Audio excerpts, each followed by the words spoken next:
Hello aspirants. जैसा कि आप सभी जानते हैं, यूपीएससी प्रीलिम्स की जो परीक्षा है वो 28 मई 2023 को होने वाली है।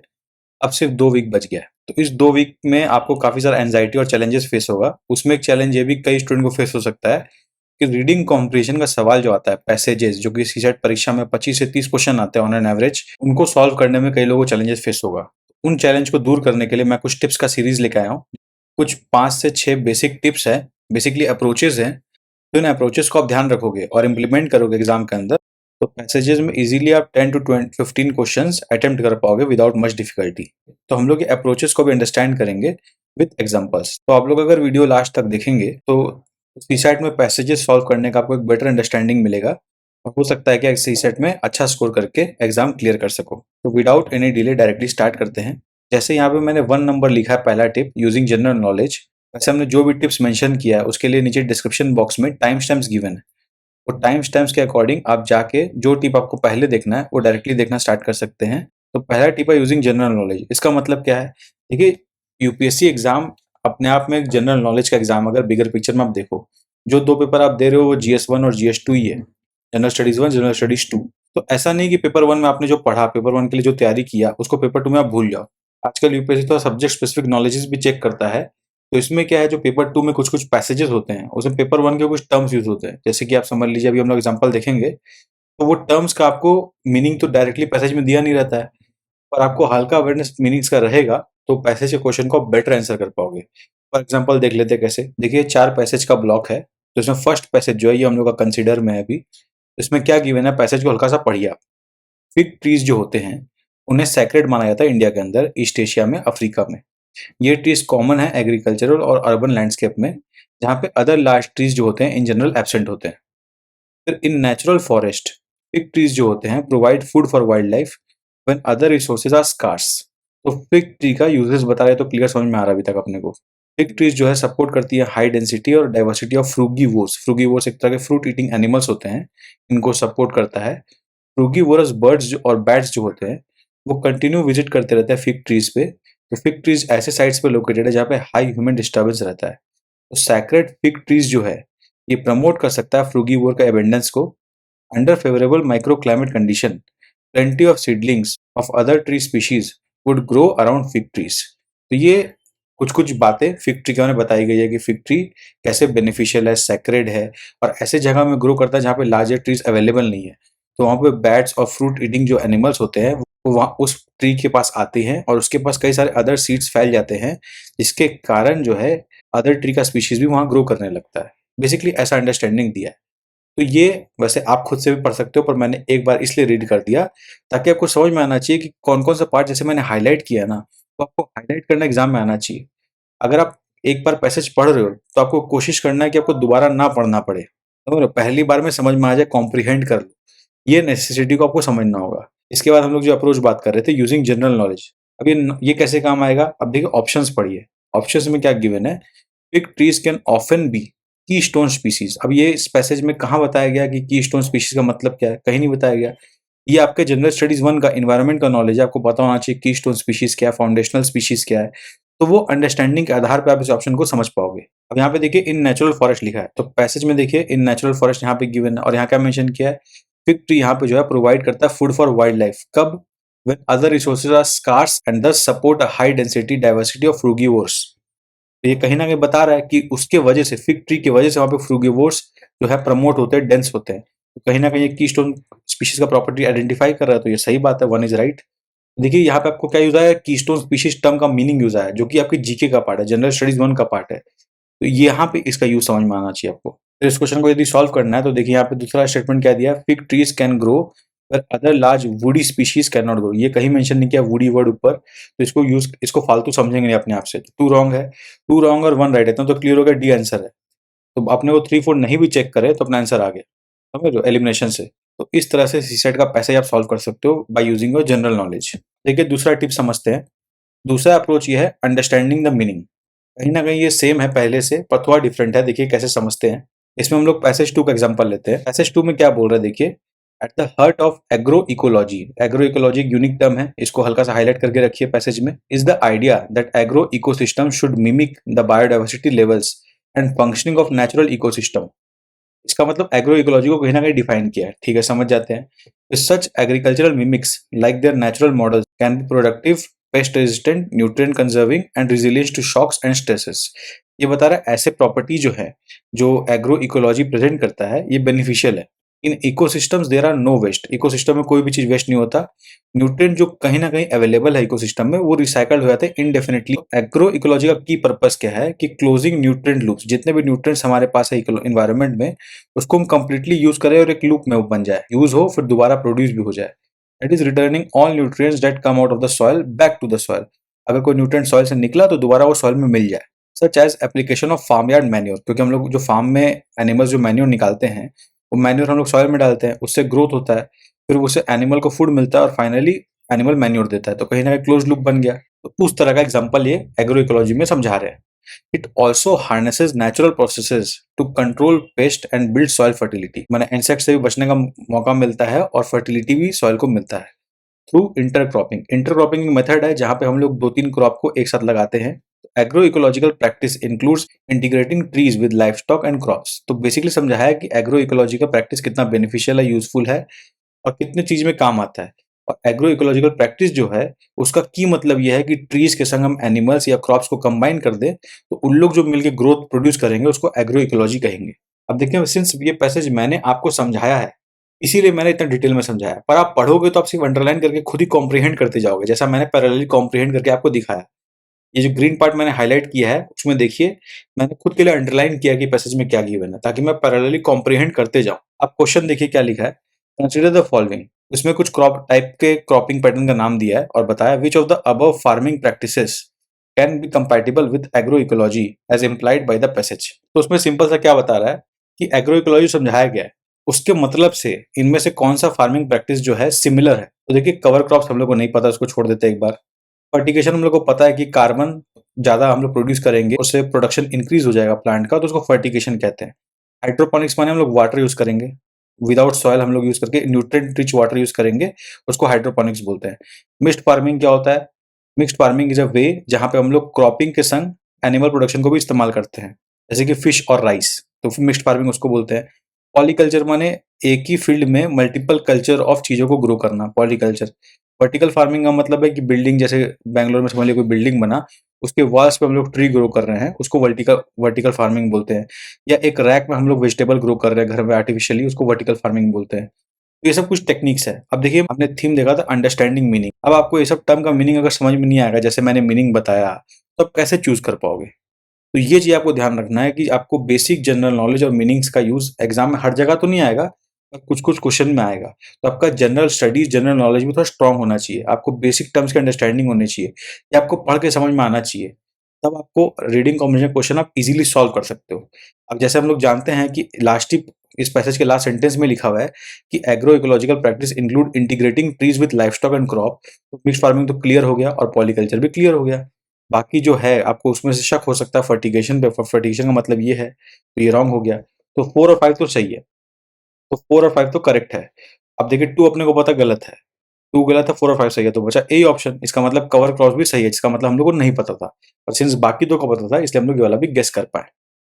अब एक कंप्लीट ये क्वेश्चन सॉल्व करने में कितना कुछ सोचना पड़ा। ये सोचने की हैबिट, ये प्रैक्टिस आपको आनी चाहिए एग्जाम में।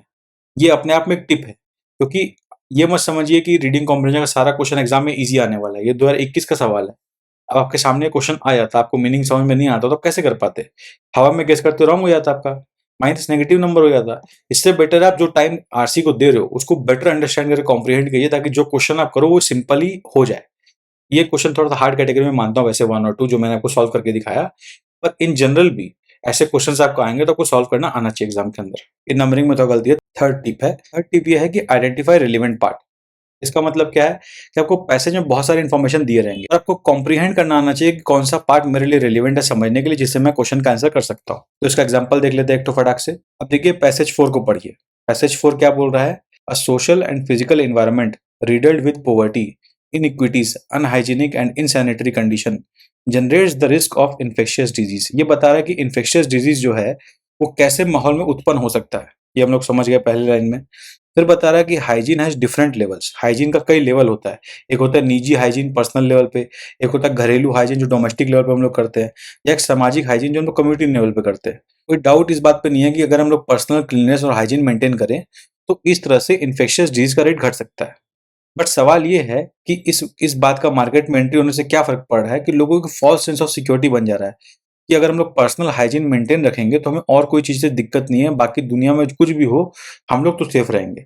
पर ये गलत है, क्योंकि वेस्टर्न यूरोप का एक्सपीरियंस ये बताता है कि along with personal hygiene, general improvements in environmental conditions and components like clean water, sanitation और फूड सिक्योरिटी जो है, वो बहुत सारे इन्फेंट और चाइल्ड के अंदर इन्फेक्शन रेट्स को कंसिडरेबली घटा दिया। इसका मतलब सिर्फ पर्सनल हाइजीन नहीं, जनरल इंप्रूवमेंट्स इन एनवायरमेंटल कंडीशंस पे भी हमें ध्यान देना चाहिए। फिर the obsession with hand hygiene also brings in the persisting influence of the market on the personal health, overriding or marginalizing the negative impact on ecology and emergence of resistant germs. Last part में क्या बोल रहा है passage में कि जो hand hygiene है, जैसे कि सब कोई आप खाना खाते हो तो क्या बोलते हैं, हाथ धो लेते हैं, कुछ भी करते हो तो हाथ धो लेते हैं, बच्चे को टच करे तो हाथ धो लेते हैं। लोगों को लगता है कि हाथ धोने से मेजर बैक्टीरिया हम लोग का पैथोजन जो एनवायरनमेंट में वो मर जाता है, पर सच नहीं है। क्योंकि इसकी वजह से क्या हो रहा है कि हम लोग बता रहे हैं कि सिर्फ पर्सनल हेल्थ से हम लोग सब कुछ ओवरकम कर लेंगे, पर हमारे वातावरण में एनवायरनमेंट में अगर जर्म्स रहेंगे और सिर्फ हाथ धोते रहेंगे तो वो जर्म्स तो अपने आप को इम्यूनाइज करते जाएंगे ना, और वो ग्रो होते जाएंगे। जो जर्म्स एग्जिस्ट करेंगे वो रेजिस्टेंट जर्म्स होंगे और उन्हें टफ टू फाइट होगा, और हमारे हाइजीन को उनसे भी खतरा है। तो ये अंडरस्टैंडिंग पूरे पैसेज में दिया गया। तो इससे कुल मिला के आपको क्या समझ में आया? तो देखिए, इस पैसेज में आपको लगेगा कि सारा पार्ट इज वेरी रेलिवेंट, पर देखिए सारा पार्ट सपोर्टिव पार्ट है। अरे आपको ये वाला पार्ट भी समझ में आ रहा है, but the entry in the market in this domain has created a false sense of security. Experience in the Western Europe shows that along with personal hygiene, general improvements in environmental condition have brought down infection rates considerably. तो इसमें कवि कहीं ना कहीं कहना चाह रहे हैं कि भाई देखिए, पर्सनल हाइजीन नहीं, प्लस हमें इन्वायरमेंटल कंडीशंस पे भी ध्यान देना चाहिए, दोनों एस्पेक्ट पे ध्यान देना चाहिए। तो ये कोर आइडिया हो गया। इतना भी आप समझ जाओगे तो समझ जाओगे कि पैसेज में सब पर्सनल हाइजीन पे फोकस हटा के बाकी इम्पैक्ट्स पे फोकस लाना चाहता है रीडर्स का। तो पैसेज के आधार पर क्वेश्चन क्या देखिए, on the basis of passage given above the following assumptions have been made. कुछ एजम्पशंस बनाए गए हैं, आपको बताना कौन सा एजम्पशन वैलिड है। तो पहले पढ़िए, people who are obsessed with personal hygiene tend to ignore community hygiene. देखिए, ये कहीं नहीं बोला है कि जो लोग पर्सनल हाइजीन में मेंटेन करते हैं वो लोग कम्युनिटी हाइजीन इग्नोर ही करते हैं। पैसेज में जबकि बोल रहा है कि आप पर्सनल हाइजीन जो है लोग ज्यादा फोकस करते हैं, ये कहीं नहीं बोला कम्युनिटी हाइजीन इग्नोर हो जा रहा है। एकदम स्वीपिंग स्टेटमेंट नहीं दे रहा है। तो वन इज रॉन्ग, ये assumption कहीं भी ऑथर ने नहीं मेक किया है। फिर सेकंड स्टेटमेंट क्या है, emergence of multi drug resistant germs can be prevented by personal cleanliness. ये तो एज्यूम बिल्कुल ही नहीं किया है, तो एकदम उल्टा बोला है कि अगर पर्सनल क्लीननेस अगर हम लोग खाली मेंटेन करेंगे, सिर्फ हैंड वॉश ही करेंगे हम लोग, तो मल्टी ड्रग रेजिस्टेंट जर्म्स हम लोग कैसे प्रिवेंट कर पाएंगे? इम्पॉसिबल प्रिवेंट करना उन्हें। यहाँ पे लिखा है ना लास्ट सेंटेंस में, negative impact on ecology and emergence of resistant germs. तो ये 2 वाला रॉन्ग हो गया। ये मेथड 1 है, इसमें 1 और 2 रॉन्ग हो गया। अपने पास बचा बी और सी। अपने को इतना पता है कि 3, 4, 5 में से 2 राइट होगा, तो अपने पहले 4 चेक कर लेते हैं। Scientific and micro level interventions are not sufficient to bring down the burden of infectious disease. बिल्कुल सही बात है।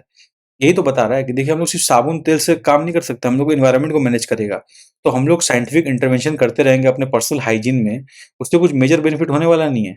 हम लोग को ध्यान रखना पड़ेगा कि हम लोग एनवायरमेंटल कंडीशंस को भी इंप्रूव करें। तो ये कहीं ना कहीं सही बात बता रहा है। 4 इज अ वैलिड assumption, जो कि हम लोग को दोनों में दिख भी रहा है। वो बी और सी दोनों में राइट है। देखिए, मैं आपको बता रहा हूँ ये सब चीज तरीके से कि ऑप्शन से भी आप कैसे आंसर निकाल सकते हैं। जो जो हमने ऊपर सॉल्व करके निकाला मेहनत से, वो आप ऑप्शन से भी डिराइव कर सकते हैं। अरे आप फर्स्ट आंसर पता कर लीजिए रॉन्ग है, तो आपका ए और डी ऐसे एलिमिनेट हो गया। फिर आप देख लीजिए दोनों में 4 राइट है, तो 4 आपको चेक ही नहीं करना।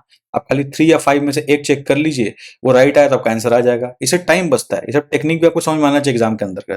थर्ड स्टेटमेंट क्या बता रहा है, entry of the market in the domain of hygiene increases the risk of infectious disease. देखिए, ऐसा कहीं क्लेम नहीं किया है, जबकि यहाँ पे ये बोल रहा है कि entry of the market in this domain has created false sense of security, जो कि रीइंफोर्स हो रहा है बाय एडवर्टाइजमेंट्स। पर यहाँ पे ऐसा कहीं नहीं बता रहा कि इससे इन्फेक्शियस डिजीज बढ़ जा रहे हैं। ये बता रहा हूँ उनसे फाइट करने की क्षमता हमारी घट जा रही है, पर वो बढ़ जा रही है कहीं नहीं बता रहा है। तो 3 इज रॉन्ग। तो 3 इज रॉन्ग, तो बी भी रॉन्ग होगा, आंसर आ गया सी। या फिर आप 5 चेक करके भी डायरेक्टली निकाल सकते हो कि it is community hygiene implemented through public health measures that is really effective in the battle against infectious disease. यही तो बता रहा है कि एनवायरमेंटल फैक्टर्स हमें इंप्रूव करना है। एनवायरमेंटल फैक्टर्स कैसे इंप्रूव होगा? जब कम्युनिटी हाइजीन पे फोकस करेंगे पर्सनल हाइजीन से बाहर निकल के। यही चीज बता रहा है, तो फिफ्थ इज राइट, यही एज्यूम कर रहे हैं ऑथर। तो सी इज द आंसर, 4 और 5। अब देखिए कितना हार्ड क्वेश्चन था। आपको देख के अगर जैसे मैं समझ पा रहा हूँ, आपको मेरे को क्वेश्चन सॉल्व करने में 1.5 मिनट लगा, पर आपको समझाने में ज्यादा टाइम लगा, क्योंकि ऐसे क्वेश्चंस में एलिमिनेशन टेक्निक के संग संग आपको अवेयरनेस भी होना चाहिए कौन सा पार्ट इंपॉर्टेंट है। अगर आप पैसेज को पूरा पढ़ के नहीं समझोगे यहाँ पे कि ये बड़ा पिक्चर में ये बता रहा है कि पर्सनल हाइजीन के संग इन्वायरमेंटल कंडीशंस भी इंपॉर्टेंट है, तो आप ऑप्शंस पढ़ के कुछ समझ ही नहीं पाओगे, आपको एलिमिनेट करना ही नहीं आएगा। तो इसीलिए ये मेथड अप्रोच आपको ध्यान रखना है पैसेज सॉल्व करने का। आई होप आपको अंडरस्टैंड हुआ होगा, समझ में आया होगा। नहीं हुआ तो वीडियो रिपीट करके देखिए, ये वाला पार्ट आपको समझ में आएगा, सिंपल है। अब फोर्थ नंबर टिप देखते हैं। फोर्थ नंबर टिप है क्रिटिकल मैसेज टाइप क्वेश्चंस। अब देखिए पैसेज में हम लोग जितना क्वेश्चन सॉल्व कर रहे हैं अभी तक, यहाँ पे क्रिटिकल मैसेज का बात पूछ रहा है, या फिर क्रक्स ऑफ द पैसेज पूछ देगा, या फिर आपसे पूछ देगा एजम्पशन बेस्ड क्वेश्चन कि फॉलोइंग एजम्पशन जो ऑथर ने मेक किया उनमें से कौन सा एजम्पशन सही है या गलत है। तो ये दो टाइप के क्वेश्चन जनरली आरसी में आते हैं। तो इन टाइप के क्वेश्चन में आपका जो पहले हमने 3 टिप देखे, वो तीनों टिप को यूज कर सकते हो आप अपने अंडरस्टैंडिंग के हिसाब से। पर कई बार जनरल पैसेज आ गया, तो कैसे समझे इस क्वेश्चन को, कैसे सॉल्व करना है। देखिए ऐसा क्वेश्चन कभी भी सामने आया ना, पैसेज, ये हेडिंग देख लीजिए, पैसेज इसका साइज देख लीजिए, अच्छा इतना बड़ा पैसेज है, एक क्वेश्चन है, तो भाई डिसाइड कर लीजिए इससे कोई छोटा पैसेज है कि नहीं। छोटा और सिंपल पैसेज है, पहले उसको सॉल्व कीजिए। अगर इसको सॉल्व करने आ गए हैं तो पहले सीधा क्वेश्चन पढ़िए, क्वेश्चन में क्या गिवन है। क्वेश्चन में क्रिटिकल मैसेज पूछा है, क्या क्या क्रिटिकल मैसेज दिया है कि India's energy decision making process, ठीक है। India energy and climate policy का बात करें, ठीक है। India energy and climate action जो है not compatible with broader social economic goals, ठीक है। India's energy decision making process straight forward, supply oriented and ignores the demand side. ये 4 ऑप्शन दिया है। इसका मतलब बेसिकली क्वेश्चन में जो भी पैसेज में कुछ भी गिवन है, अपने को ये समझना है कि इंडिया का जो एनर्जी डिसीजन मेकिंग प्रोसेस है या क्लाइमेट पॉलिसी है, वो उसका फीचर क्या है, उसका की प्रॉपर्टी क्या है, वो कैसे बिहेव कर रहा है, क्या वो सस्टेनेबल डेवलपमेंट गोल्स में बिलीव कर रहा है, या सप्लाई ओरिएंटेड साइड में बिलीव कर रहा है, या कंपैटिबल है अपने सोशो इकोनॉमिक एनवायरमेंटल गोल से, या वो कॉम्प्लेक्स हो गया बिकॉज ऑफ इंटरकनेक्टेडनेस। ये 4 में से एक रीजन पता करना है। अब सीधा पैसेज पढ़ना स्टार्ट करेंगे तो क्या बोला है, India faces a challenging immediate future in energy and climate policy making. यही क्वेश्चन में पूछा है कि एनर्जी और क्लाइमेट पॉलिसी मेकिंग में इंडिया चैलेंजिंग फेस कर रहा है, समझ में आ रहा है। द प्रॉब्लम आर मल्टीपल, बस इतना से आपको समझ में आ गया। मल्टीपल बोलते ही आपको पता लग गया आंसर ये है, क्योंकि प्रॉब्लम मल्टीपल है, क्या इसका मतलब कॉम्प्लेक्स होता जा रहा है और इंटरकनेक्टेड है। ये बात हम लोग आगे पढ़ के समझ में आ जाएगा। अब आपको एलिमिनेट करना, तो आप देख सकते हो यहाँ पे सस्टेनेबल डेवलपमेंट गोल का कहीं बात नहीं किया तो रॉन्ग हो गया। यहाँ पे ब्रॉडर सोशल इकोनॉमिक एनवायरमेंट गोल से कहीं बात नहीं किया तो ये भी रॉन्ग हो गया। यहाँ पे सप्लाई और डिमांड का कहीं बात नहीं किया तो ये भी रॉन्ग हो गया। एलिमिनेशन से सॉल्व करो तो और इजी है, आप रीड करो और आप देखो एलिमिनेशन से इजीली सॉल्व हो जाता है। ये मेथड 2 है। तो ये समझिए कि आप आरसी सॉल्व करने का, पैसेज सॉल्व करने का कई सारा मेथड हो सकता है। इट ओनली डिपेंड्स कि आप क्वेश्चन पढ़ के खुद से क्या समझते हो। एक चीज हम लोगों ने सीखा कि आरसी का कोई भी क्वेश्चन आता है तो पहले हमें क्वेश्चंस और ऑप्शन पढ़ लेने हैं, फिर हमें पैसेज पढ़ना स्टार्ट करना है। इससे हमें एक हिंट मिल जाता है कि क्वेश्चन में क्या पूछा है, तो उसके अकॉर्डिंग हम पढ़ते हैं। अब फिफ्थ टिप है एजम्पशन टाइप क्वेश्चन के लिए। एजम्पशन टाइप का सवाल आया तो उसे कैसे सॉल्व करना है, देखते हैं अपने एग्जांपल के संग। देखिए क्वेश्चन में क्या बोल रहा है, with reference to the above passage following assumptions have been made. अपने को बताना कौन सा एजम्पशन वैलिड है। अब देखिए assumption 1 क्या बोला है, oil producing countries are one of the reason for high food prices, ये एक assumption दिया है। सेकंड क्या बता रहा है, if there is a food crisis in the world in the near future it will be in the emerging economies, ये 2 number. अब देखिए एक चीज तो आप बिना पढ़े पैसेज कोई भी देख सकते हो कि 2 नंबर जो है वो काफी स्पेसिफिक बता रहा है, इमर्जिंग इकोनॉमीज में ही फूड क्राइसिस आएगा ऐसा बता रहा है। फर्स्ट वाला क्या बता रहा है कि ऑयल प्रोड्यूसिंग कंट्रीज जो है वो की रीजन है फूड प्राइसेस के हाई का। दोनों काफी स्पेसिफिक स्टेटमेंट है। अगर पैसेज पढ़ के आपको कुछ समझ में ना भी आए ना, और आपको लग रहा है काफी स्पेसिफिक स्टेटमेंट दिया है, तो आप आंख बंद करके दोनों को रॉन्ग मान लीजिएगा, ठीक है। क्योंकि यूपीएससी में कभी कुछ स्पेसिफिक दिया है, बहुत ज्यादा स्पेसिफिक दिया है, तो संभावना है कि वो जनरली रॉन्ग होगा। तो ये गेस आप लगा सकते हो, ये सेफ गेस है। ऐसा नहीं कि सारा क्वेश्चन में ये गेस लगा के सॉल्व किया, कुछ दिमाग लगाया नहीं। जब कोई क्वेश्चन नहीं हो रहा है तब ऐसा गेस मेथड यूज करना होता है, देन चांसेस उसके राइट होने का हाई रहता है। अब देखिए पैसेज में क्या दिया है, policy makers and media have placed blame for sky rocketing food prices on a variety of factors. कई कारणों पे हमने ने ब्लेम किया है कि इस वजह से फूड प्राइसेस बढ़ रहे हैं। पहला, हाई फ्यूल प्राइसेस, माने फ्यूल प्राइसेस बढ़ गया है। Bad weather in food producing countries, अब जहाँ मेनली खाना बनता है वर्ल्ड में, वहाँ पे खराब वेदर के कारण फूड ग्रो ही नहीं हुआ, इसलिए फूड प्राइसेस हाई हो रहे हैं। फिर diversion of land to non food production, उसको हम लोग कंस्ट्रक्शन, कॉर्पोरेटाइजेशन और अदर काम में यूज करते हैं जो कि नॉन फूड ग्रोइंग एक्टिविटीज है। इससे फूड ग्रो करने के जो लैंड है उनकी एरिया कम हो रही है, ये थर्ड रीजन बता रहा है। तो increased emphasis however has been placed on a surge in demand of food from most populous emerging economies. Author ये बता रहे हैं कि जो हम लोग का फोकस इस जगह पे है कि मोस्ट पॉपुलस और इमर्जिंग इकोनॉमीज जो है वो बहुत ज़्यादा फूड डिमांड कर रही है, इस कारण से फूड प्राइसेस बढ़ गया है। फिर it seems highly probable that mass consumption of in this countries could be well poised to create a food crisis.